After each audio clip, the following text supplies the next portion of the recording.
Welcome to Dark Horse Auto and Diesel.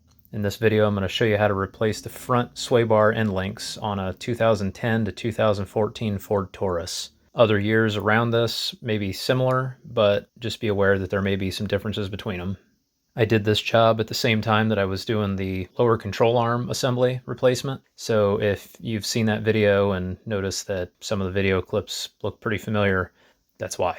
And obviously we need to get the car up off the ground and supported safely. If you don't know how to do that, I would highly recommend you learn how to do it properly so you don't kill yourself. These are, I don't want to say simple because every time I say something's going to be simple, something bad happens and it ends up being a 3-day job. Kind of like the control arm. Saw how that turned out.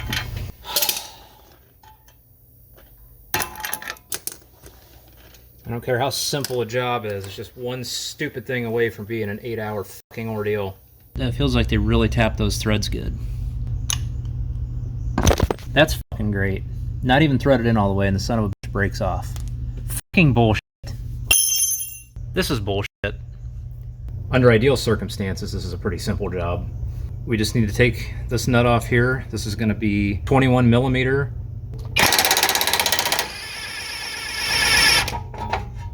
Expect that to happen. When that happens, it's not a big deal. This is hex right here, and it's going to be 10 millimeter, and hopefully it's not too rounded out.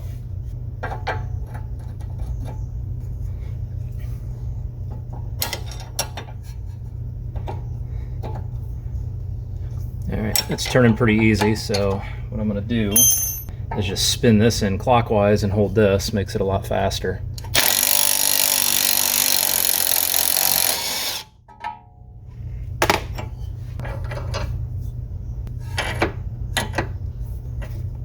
If you're having issues getting a wrench in there, if you still have the other side loose, you can manipulate that a little bit to help loosen it up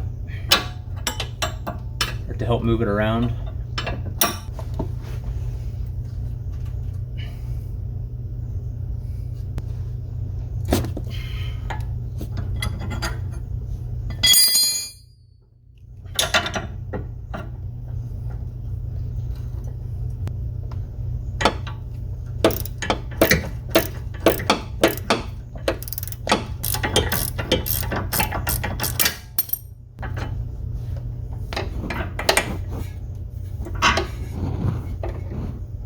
Then we'll grab our new one and pay attention to whether you have the right or left side. There is a difference, although if you have the wrong side, it's going to be pretty obvious.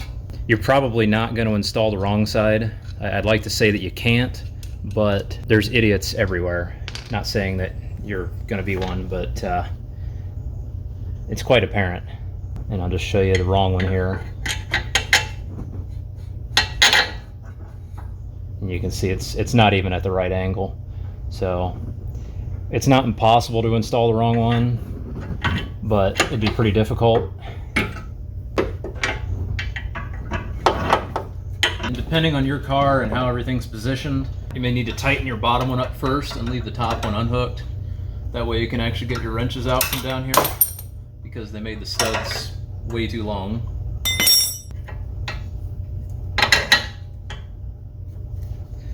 So now we'll tighten this one down.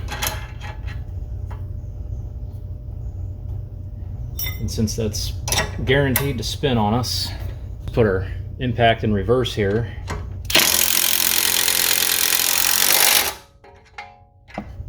Makes quick work of that. Now these are supposed to be tightened to 111 foot-pounds. This one you can get a torque wrench on, but that one down there, there's absolutely no way. Unless you use like a crow's foot wrench, and most people probably ain't going to screw with that. Thankfully these are not a super critical, life-threatening component if it falls off, which it's highly unlikely to do so anyway. So just a couple ugga-duggas, or you know, really put your back into it on the wrench down there and you'll be fine. If you start noticing down the road you're hearing some clunks when you go over bumps and stuff, you may not have tightened these up enough. No big deal, just snug them up again.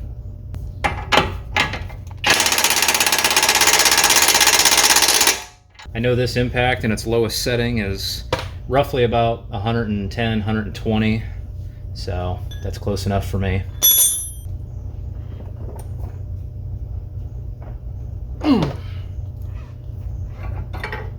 That's good enough for me. And that's all there is to it. Now we can get our wheels put back on.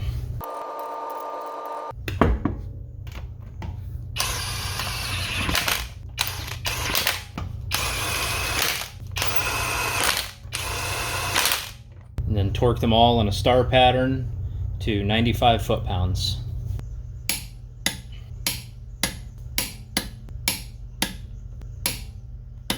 And then recheck these in 50 to 100 miles. And if any of them move when you do that, do it again in another 50 to 100 miles until they don't move. It's not fun having a wheel come off at 60 miles an hour. I've nearly had it happen. And as always, with every job well done, celebration beer. Or whatever beverage you choose.